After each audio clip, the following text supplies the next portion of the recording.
여러분 안녕하세요. 요즘 날씨가 너무 좋죠. 이 좋은 날 또 우리들의 마음도 아름다운 날씨처럼 우리들의 마음도 아름다워졌으면 좋겠습니다. 그 마음을 아름답게 하기 위해서는 하나님 말씀을 우리 마음에 많이 채워야 될 것 같지 않습니까? 오늘 말씀 신앙을 세우는 수요 예배 함께 하시면서 말씀을 우리 심령에 채워서 우리 마음이 좀 더 아름다워지는 그런 시간이 되었으면 좋겠습니다. 우리 찬양하고 돌아오겠습니다. 찬양하겠습니다.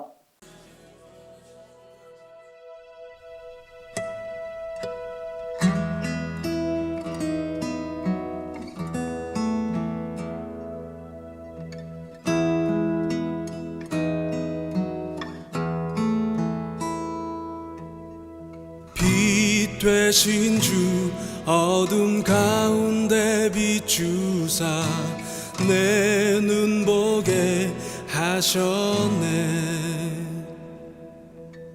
예배하는 선한 마음 주시고 참 소망이 되셨네. 주를 경배하리 엎드려 절하며 고백해 주 나의 하나님. 오 사랑스런 주님 존귀한 예수님 아름답고 놀라우신 주. 만유의 주 만유의 주 높임을 받으소서. 영광 중에 계신 주 겸손하게 낮고 천한 이 땅에 사랑으로 오신 주. 주를 경배하리 엎드려 절하며 고백해 주 나의 하나님. 오 사랑스런 주님 존귀한 예수님 아름답고 놀라우신 주. 나 주를 경배하리 엎드려 절하며 고백해 주 나의 하나님. 오 사랑스런 주님 존귀한 예수님 아름답고 놀라우신 주.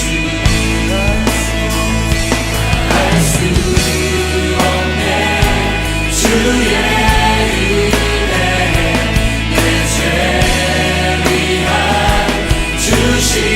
십자가. 알 수 없네 주의 은혜 내 죄 위한 주 십자가. 알 수 없네 주의 은혜 내 죄 위한 주 십자가. 알 수 없네 주의 은혜 내 죄 위한 주 십자가.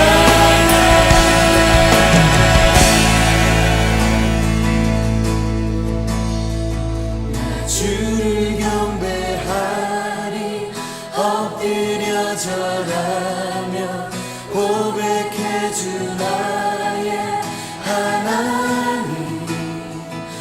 사랑스런 주님 존귀한 예수님 아름답고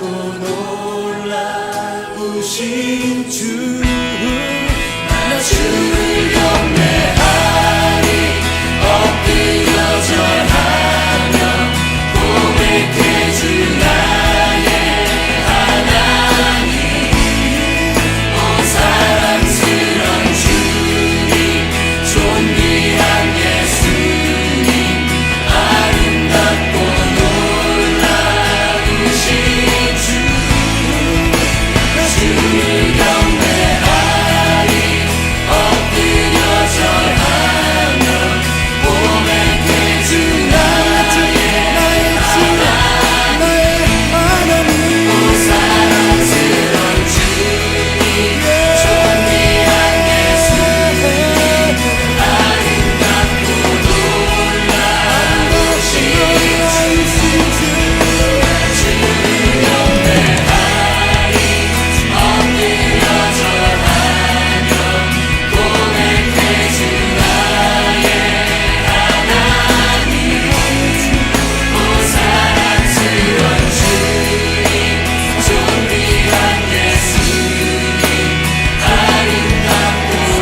아멘. 기도하겠습니다. 하나님 아버지, 말씀으로 우리의 심령을 채우는 수요 예배 시간입니다.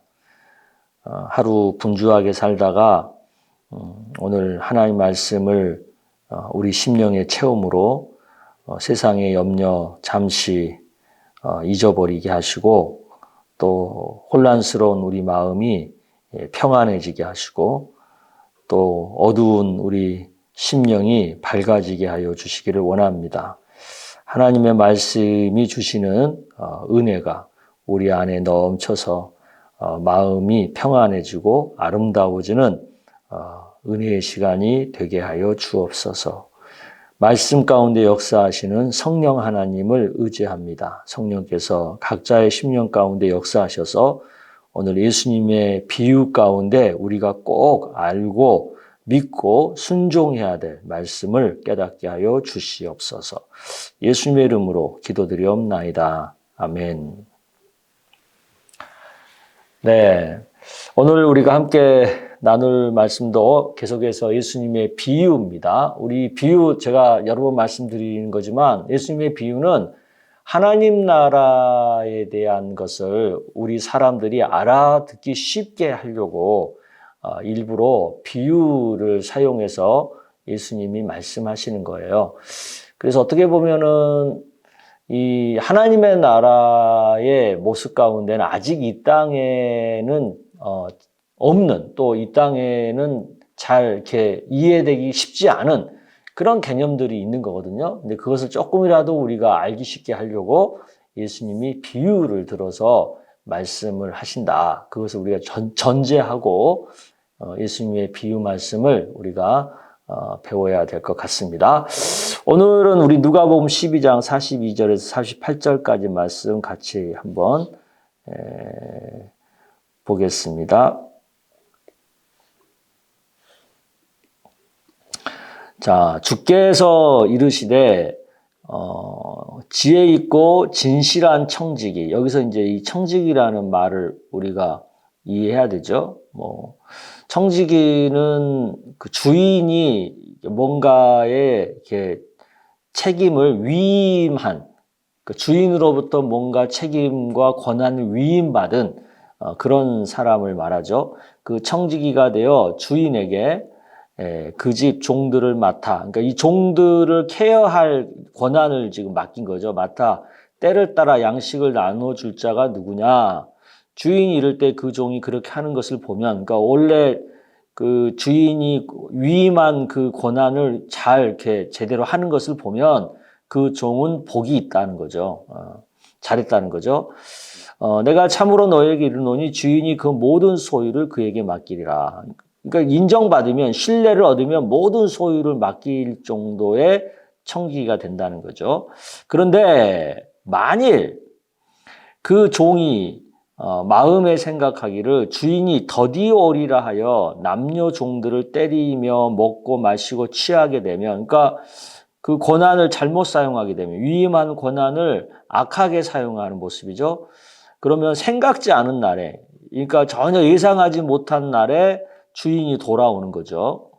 그래서 그 종의 주인이 이르러 엄히 때리고 그 잘못된 청지기를 이제 심판한다는 거죠. 신실하지 아니한 자의 받는 벌에 처하리니 주인의 뜻을 알고도 준비하지 아니하고 그 뜻대로 행하지 아니한 종은 많이 맞을 것이니까, 그러니까 알고도 잘못하면 많이 맞는 거죠. 그리고 이제 알지 못하고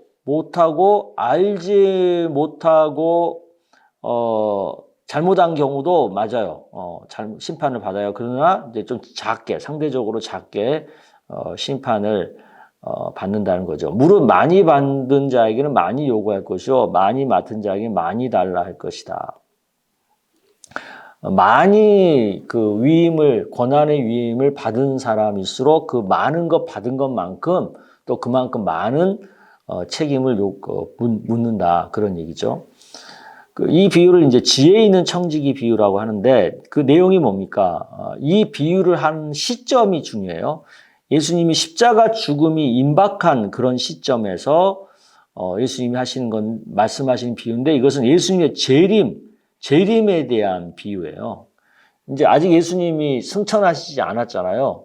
하나님께 아직 돌아가지 않았는데 벌써 이제 재림에 대한 얘기를 지금 하시는 거죠. 다시 돌아오는 예수님에 대한 부분을 얘기하는 거예요. 그러면서 재림을 준비하고 있어야 된다라는 말씀을 강조하시는 거고요. 근데 예수님의 재림은 언제 재림할지 모른다는 거죠. 언제 전혀 예상하지 못한 때에 재림이 된다는 거예요. 그러니까 우리는 항상 언제 재림할지 모르니까 항상 깨어 있어야 되고 언제라도 예수님을 맞이할 준비를 하고 있어야 된다는 거죠. 그래서 이것을 지혜롭게 잘한 청지기는 재림의 날 심판이 있을 때인데 그때 큰 상을 받게 될 것이다 라는 게 주된 내용이에요. 근데 여기서 이제 우리가 받아야 될 교훈은 가장 중요한 것은 우리가 청직이라는 것을 잘 알아야 돼요. 우리가 주인이 아니고 우리는 청직이다. 이 청직의 의식을 분명히 깨달아야 되는 거죠. 근데 가끔 우리는 내가 주인인 줄 알잖아요. 내가 주인인 줄 알고 주인 노릇하며 살잖아요. 근데 내가 주인이 아니라는 것을 가장 우리가 명확하게 확인할 수 있는 게 뭐냐면 두 가지예요. 하나는 태어날 때 아무것도 가지고 오지 않았다는 거죠. 또 우리가 죽을 때 아무것도 가지고 갈 수 없다는 거죠. 그게 우리가 청직이라는 것을 여실히 증명하는 굉장히 중요한 우리의 실존이죠. 그러니까 우리는 주인이 아니에요. 그러니까 이 땅에 사는 동안 하나님께서 잠깐 우리한테 돈도 맡기고 명예도 맡기고 또 우리들의 자녀도 맡기고 그러는 거예요. 그러니까 하나님이 잠깐 맡겨주신 것을 잘 돌보고 관리해야 될 그런 청직이다라는 것을 우리가 꼭 명심하고 살아야 되는 거죠. 그러니까 절대 내가 주인이라고 착각하면 안 되는 거예요.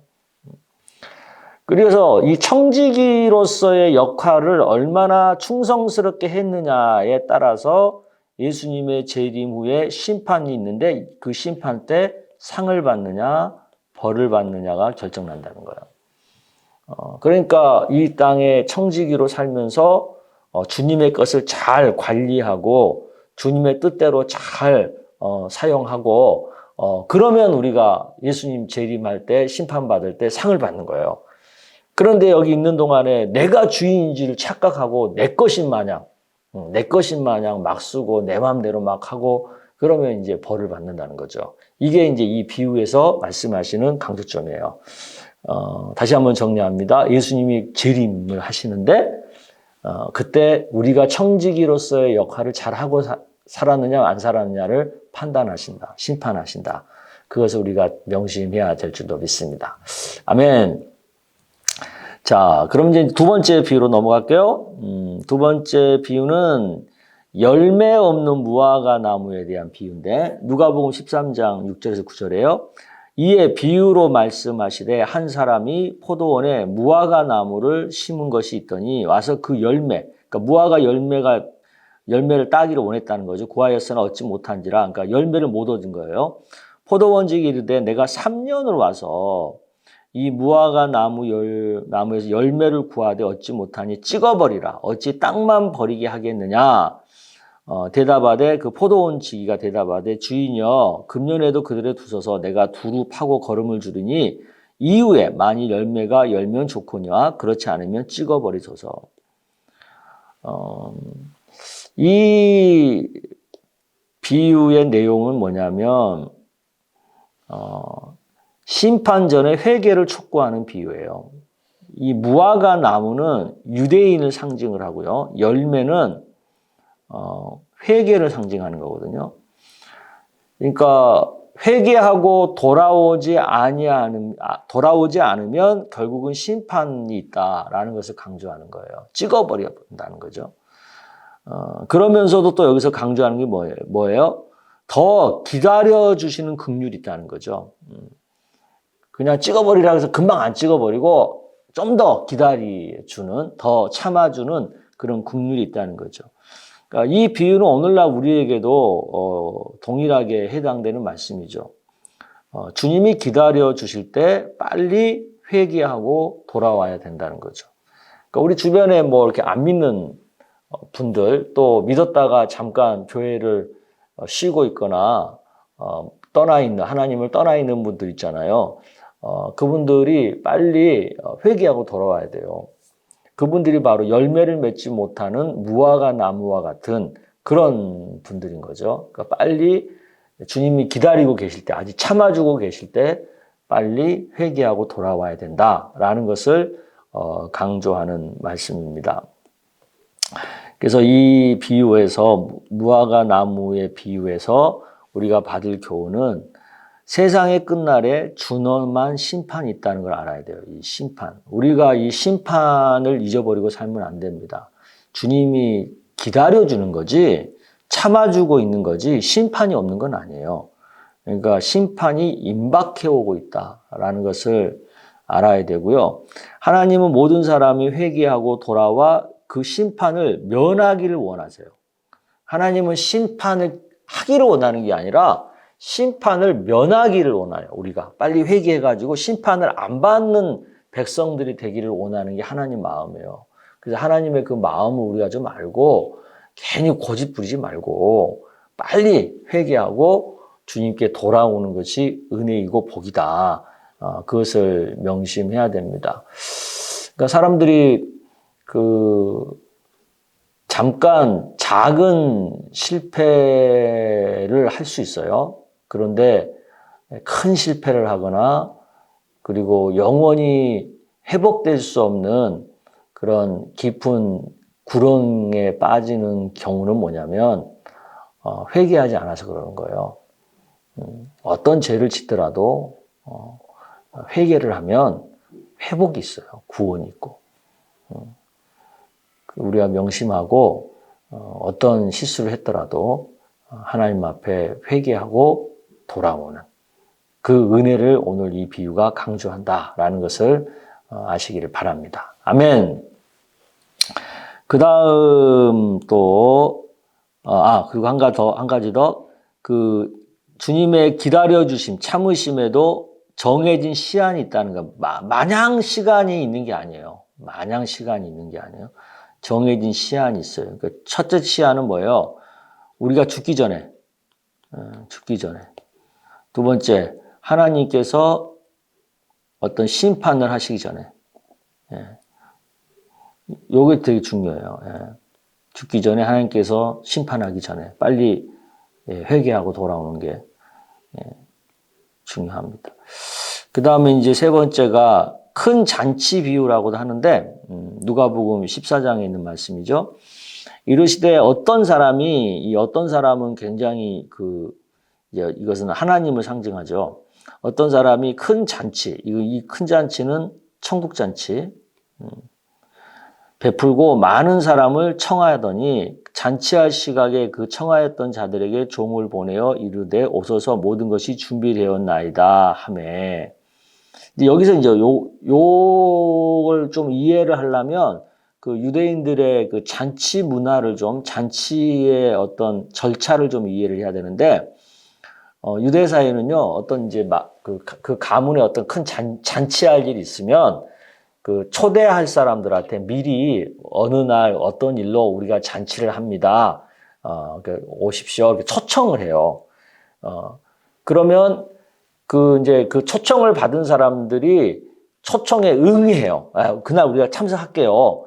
응해요. 그러면 이제 그것을 감안해서 그 숫자를 감안해서 이제 잔치를 준비하는 거예요. 그 음식도 그만큼 준비하고 포도주도 그만큼 준비하고 이제 그리고 이제 잔치 시간이 되면은 그 집에 종들을 보내서 그분들을 모시고 와요. 종들이 가서. 그러니까 이미 이제 오기로 했던 분들이니까 가서 이제 모시러 가서 모시고 오는 이게 이제 그 시대의 잔치 문화인데, 그러니까 오겠다고 말을 해놓고 모시러 갔더니 딴소리 하는 거지. 그게 딴소리가 뭐예요? 다 일치하게 사양을 하는 거예요. 그러니까 오겠다고 해놓고 지금 말을 바꾸는 거예요. 한 사람은 나는 밭을 샀음에 아무래도 나가봐야 된다. 나 양해해달라는 거. 또 한 사람은 소 5을 겨리를 샀음에 시험하러 가야 된다. 양해해달라는 거고. 또 한 사람은 나는 장가 들었으니까 가지 못했다. 뭐 여러 가지 이유를 드는 거예요. 그러니까 무슨 얘기예요? 아니, 초청에 응하겠다고 말을 해놓고는 지금에 와서, 잔치 당일날 와서 지금 딴소리 하는 거잖아요. 이제 그것을 이제 종이 돌아와서 주인한테 말을 해요. 그러니까 집주인이 노하는 거예요. 예. 당연히 노하지 않겠어요. 온다고 해서 그거에 맞춰서 음식도 준비하고 포도주 준비하고 다 준비했는데 안 온다고 하니 그러면 그 음식이랑 그거 어떡하란 말이에요. 그러니까 이제 화를 내죠. 그래서 이제 종들에게 이르되 빨리 시내 거리와 골목으로 나가서 가난한 자들, 몸 불편한 자들, 맹인들, 저는 자들을 데려오라. 종이 이르되 주인이여 명하신 대로 하였으되 아직도 자리가 있나이다. 주인이 종이 이르되 길과 산울타리로 가서 나가서 사람을 강권하여 데려다가 내 집을 채우라.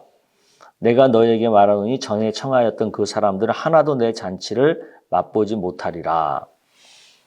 그러니까 이제 올 사람이 못 오니까 큰일 났잖아요. 그래서 이제 가서 아무나 다 데려오라는 거, 최대한 다 데려와서 자리를 다 채우라는 거죠.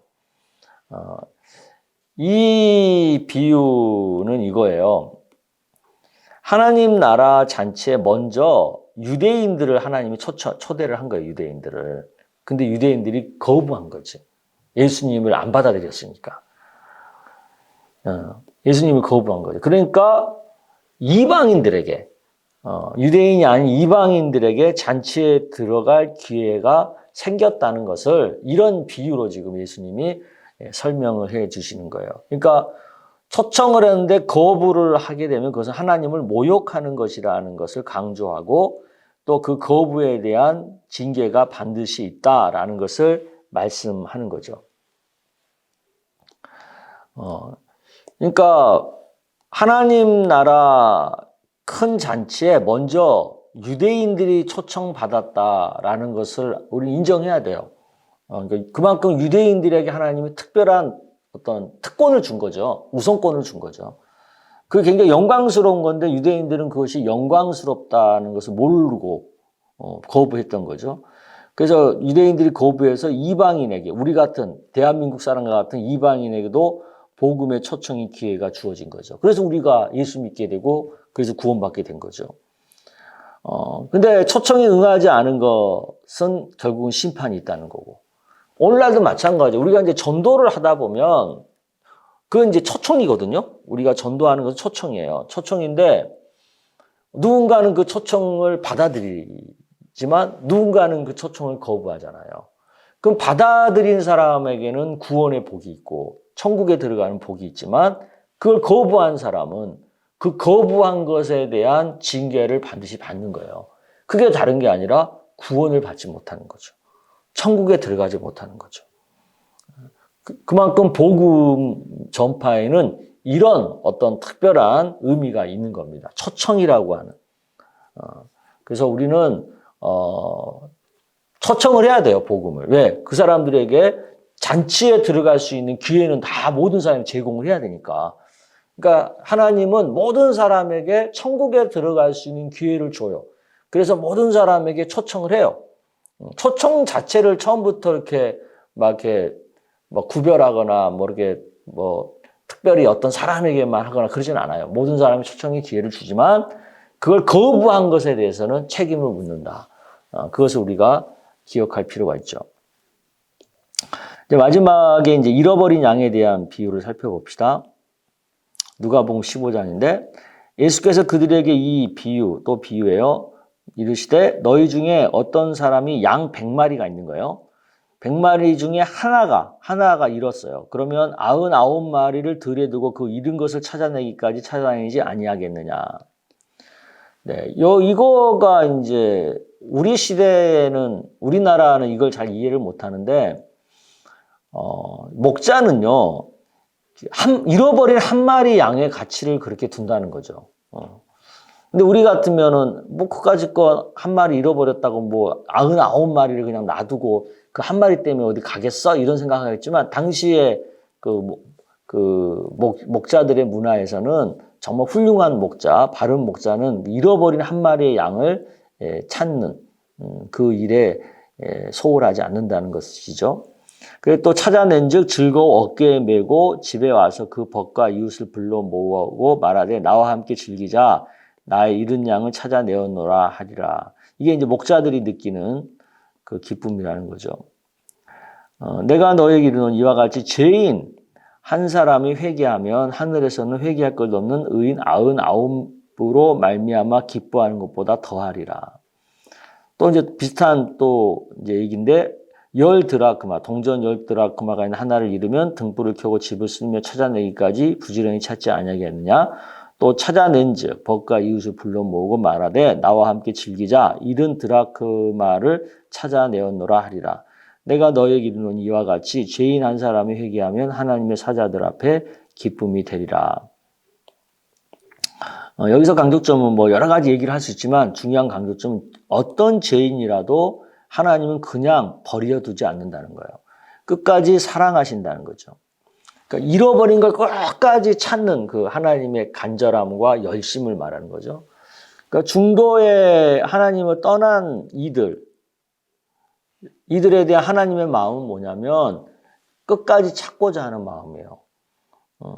그러니까 이제 교회 생활하다 보면 중간에 이렇게 교회를 떠나는 경우가 있잖아요. 뭐 한두 주 빠지다 보면은 한 달, 두 달 빠지게 되고, 한 달, 두 달 빠지다 보면 1년, 2년 빠지게 되고, 그러다 보면 장기 결석자가 되고, 장기 결석자가 되다 보면은 잃어버린 양이 되는 거잖아요. 예. 그러면 하나님이 그 잃어버린 양을 포기하느냐? 포기하지 않죠. 그 돌아오기까지 계속해서 찾고 또 찾는 거죠. 우리 교회만 해도 그래요. 장기 격자들이 많이 있거든요. 그분들을 우리가 교족부에서 지우지 않아요. 그리고 수시로 그분들에게도 연락을 하고 또 교회 예배 문자도 보내드리고 어떤 교회 일이 있으면 그 내용을 알려드리고 그게 뭐냐면 그 끝까지 포기하지 않는 하나님의 마음 때문에 그런 거예요. 본인들은 교회를 잊어버릴 수 있을지 모르겠지만 하나님은 절대 잊지 않으시는 거죠.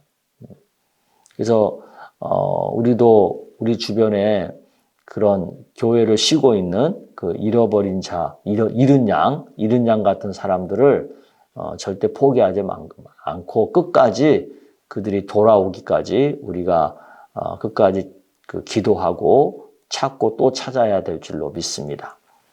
왜냐하면 그 한 영혼의 가치가 그만큼 중요한 거죠. 하나님은 죄인을 우선적으로 찾는다는 거예요. 교회를 잘 다니고 있는 사람도 하나님 앞에 하나님 너무 사랑하고 소중하게 생각하지만 교회를 못 나오고 있는 그 잃어버린 한 사람에 대해서도 하나님은 간절하게 찾고 그들을 찾는 일에 더 우선순위를 두고 있다는 거죠.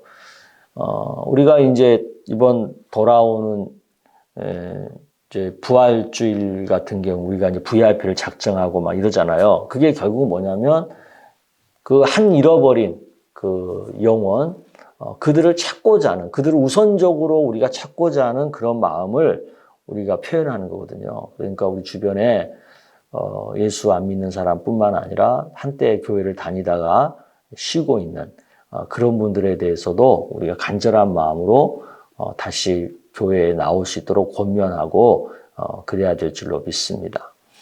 그래서 그 사람이 회개하고 돌아오면 하나님이 크게 기뻐하는 거죠. 누구보다도 기뻐하는 거죠. 이런 기쁨이 교회 안에는 이렇게 넘쳐나야 돼요. 그게 하나님께서 기뻐하시는 거니까. 우리도 올해 전도대회라든가 VIP 작전이라든가 이런 일들을 통해서 한 잃어버린 양이 찾게 되는 그런 기쁨이 넘치는 은혜가 있기를 주의 이름으로 축복합니다. 아멘.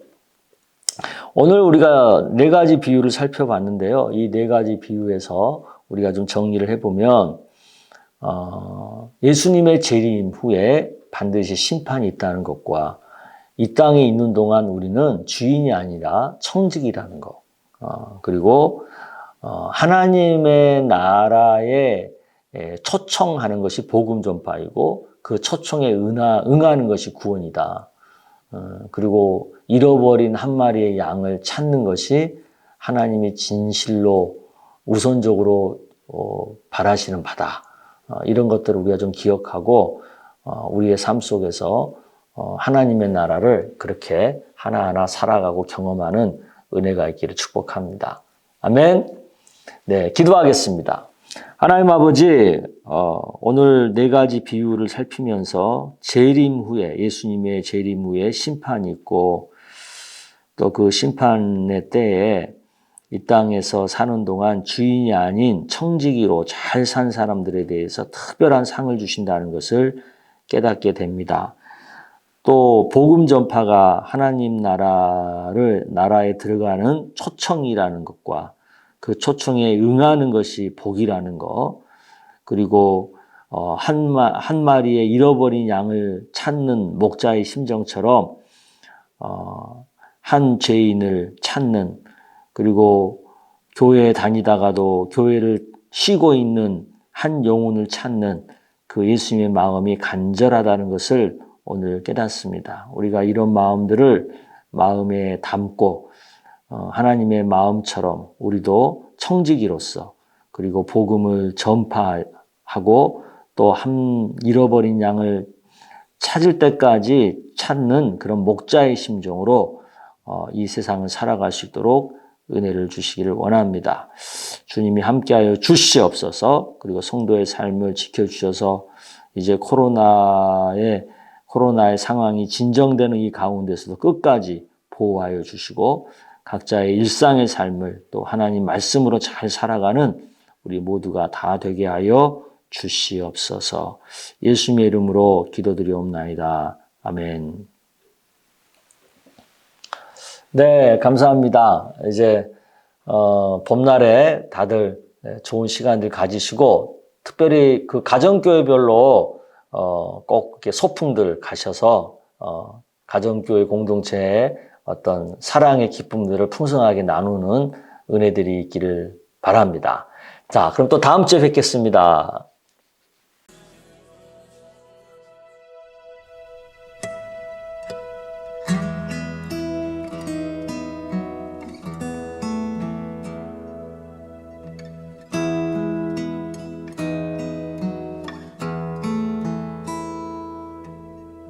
빛 되신 주 어둠 가운데 비추사 내 눈 보게 하셨네.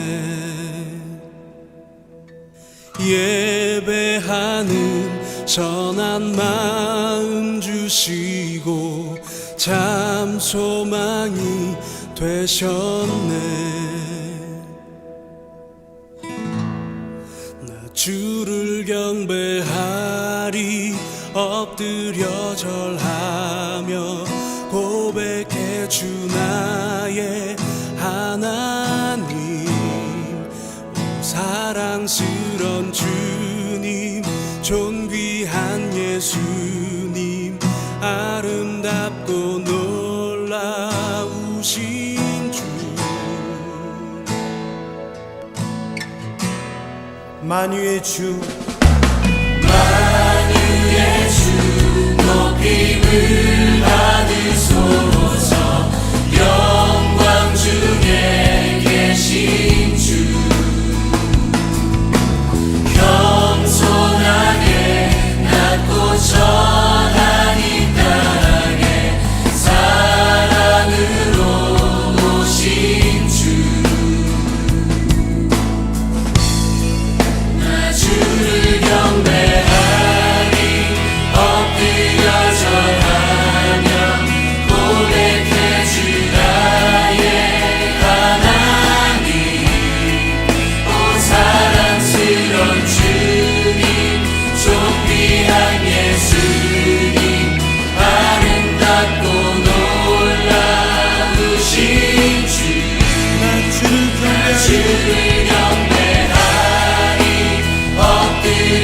절하며 고백해 주 나의 하나님 오 사랑스런 주님 존귀한 예수님 아름답고 놀라우신 주 알 수 없네 주의 은혜 내 죄 위한 주 십자가 알 수 없네 주의 은혜 내 죄 위한 주 십자가 알 수 없네 주의 은혜 내 죄 위한 주 십자가 알 수 없네 주의 은혜 내 죄 위한 주 십자가